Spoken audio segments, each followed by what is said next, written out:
Everyone, स्वागत है आपका अपने YouTube चैनल एग्जाम रोकर्स पर। और हम हमारे स्टैटिस्टिक्स का पार्ट पढ़ रहे थे जिसके अंदर हम अरिथमेटिक मीन को कैलकुलेट करना पढ़ रहे थे। उसमें हमने 2-3 टाइप के सवाल पढ़ लिए हैं और आगे ना आज हम पढ़ने वाले हैं कि जो हमें जब बहुत सारी बारंबारता बंटन बड़ी दे दी जाती है तो हम कैसे कैलकुलेट करते हैं। तो उसी विधि में हम देखेंगे अज्यूम्ड मीन का कॉन्सेप्ट। तो आज हम पढ़ने वाले अज्यूम्ड मीन का कॉन्सेप्ट क्या है और अज्यूम्ड मीन होता क्या है। तो सबसे पहले हम देखेंगे कि अज्यूम्ड मीन क्या होता है। देखो हेडिंग क्या है, arithmetic mean using assumed mean. तो सबसे पहला क्वेश्चन हमारे दिमाग में ये आया कि सर अभी तक हमने और तरीके से पढ़ लिया, फिर अज्यूम्ड मीन की आवश्यकता क्या पड़ रही है। तो पहले उस रीजन को जानो।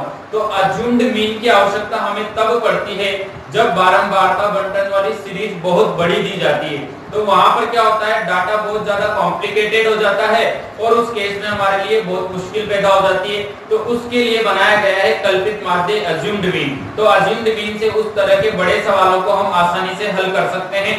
तो आज हम स्टार्ट कर रहे हैं कल्पित मीन। वीडियो को पूरा देखना, एक ही क्वेश्चन में आप कल्पित माध्य से समांतर माध्य कैसे निकालें, पूरा कॉन्सेप्ट आप क्लियर कर लेंगे और इससे रिलेटेड, इससे संबंधित जितने भी सवाल है आप सारे के सारे कर सकते हैं। तो स्टार्ट करते हैं, आ जाओ।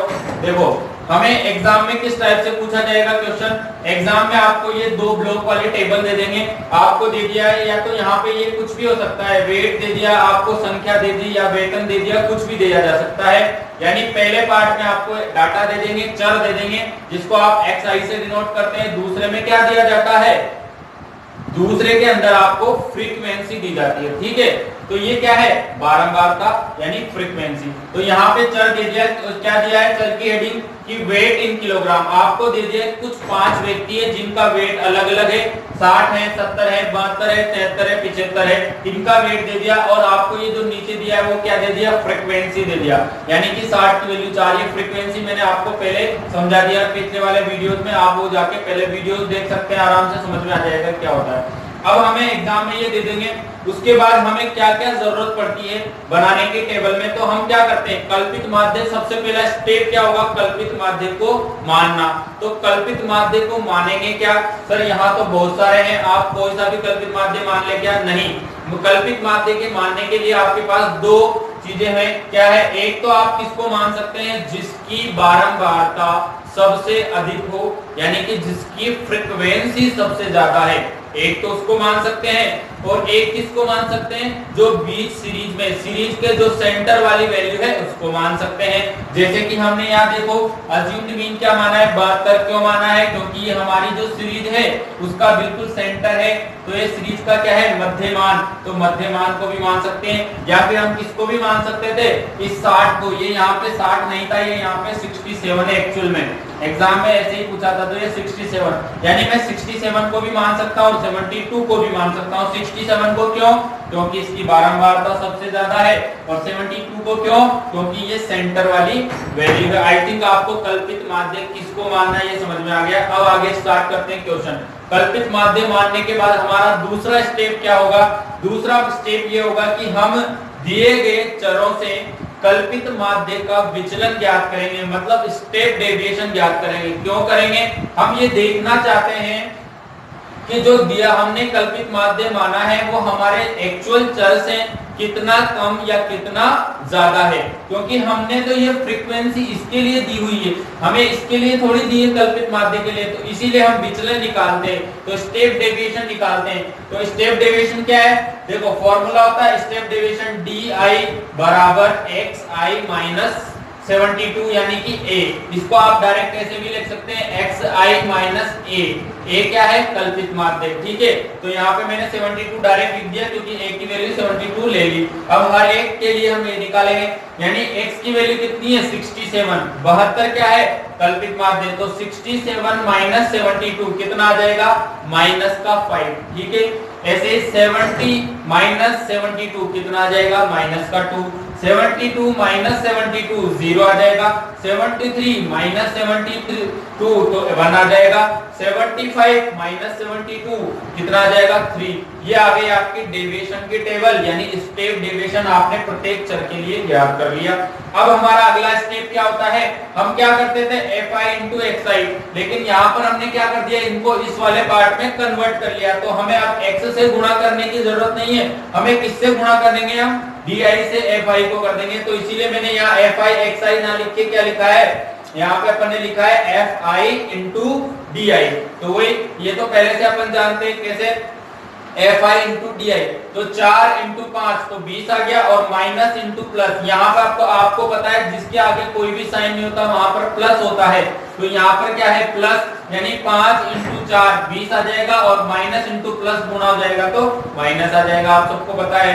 यहाँ पे भी 3 दूनी 6 आ जाएगा, यानी 3 इंटू 2 6 आ जाएगा, यहाँ पर आपको पता है 2 इंटू 0, 0 से किसी भी संख्या को मल्टीप्लाई करोगे तो 0 आ जाएगा, ऐसे 2 इंटू 1 2 आ जाएगा, 1 इंटू 3 3 आ जाएगा।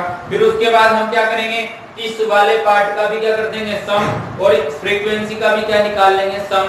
तो मैंने लिख लिया समेशन ऑफ fi di, क्या आ जाएगा, सबको जोड़ेंगे। कैसे जोड़ेंगे सर, यहाँ तो आधा पे माइनस लग रहा है, किसी के ऊपर प्लस लग रहा है, तो आपको कुछ नहीं करना, सिंपल क्या करना है, जो माइनस माइनस वाले हैं उनको अलग जोड़ दो, और जो प्लस प्लस वाले हैं उनको अलग जोड़ दो। जैसे 20 और 6 माइनस में है, तो 20 और 6 का सिंपल एडिशन करोगे तो कितना आ जाएगा 26, यानी 26 तो क्या आ गया आपके पास, 26 तो आपके पास यहाँ पे समझो, इसको जोड़ना बता देता हूँ, 26 माइनस का 20 और माइनस का 6, ये तो माइनस का 26 आ गया, ठीक है। 2 और 3 क्या है प्लस में, तो 2 और 3 को जोड़ लो, ये प्लस का 5 आ गया।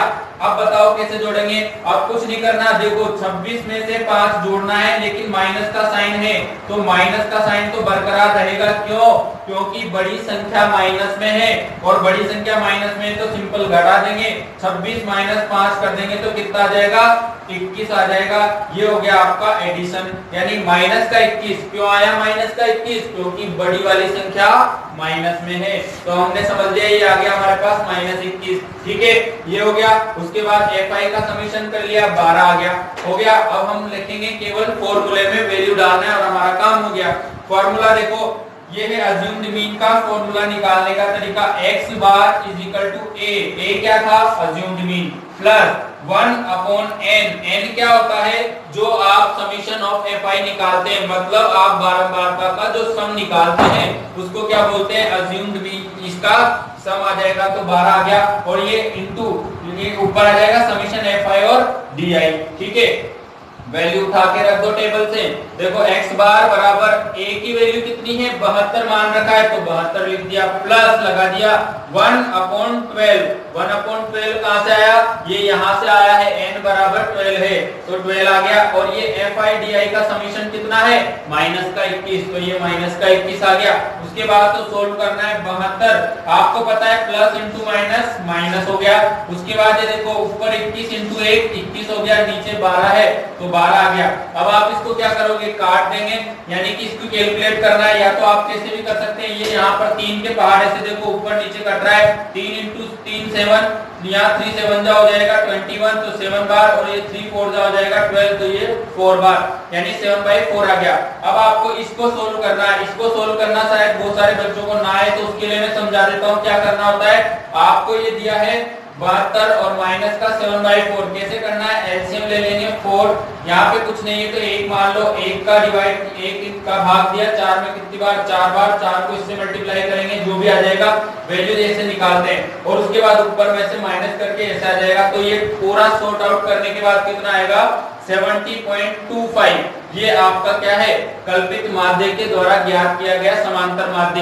इसको आप साधारण विधि से भी कर सकते थे, लेकिन यहाँ अगर आपको एग्जाम में बोल दिया कि आपको कल्पित माध्य से ही करना है तो आपके पास और कोई ऑप्शन नहीं होता, इसलिए आपको इस विधि को सीखना भी बहुत जरूरी है। आई थिंक आपको कल्पित माध्य से रिलेटेड अब कोई प्रॉब्लम नहीं होगी, आप सारे सवाल ट्राई कर सकते हैं इस टाइप के, और अगर आपको किसी भी क्वेश्चन में कोई भी प्रॉब्लम आती है तो आप हमें कमेंट बॉक्स में कमेंट करके जरूर बताएं, और हमें हमारे आगे के वीडियो जो पिछले वाले वीडियो थे उनको भी आप डिस्क्रिप्शन बॉक्स में लिंक दिया हुआ है, वहां से जाकर के देख सकते हैं। और अभी तक अगर आपने हमारा चैनल सब्सक्राइब नहीं किया है तो उसको सब्सक्राइब करें, Thank you for watching our videos.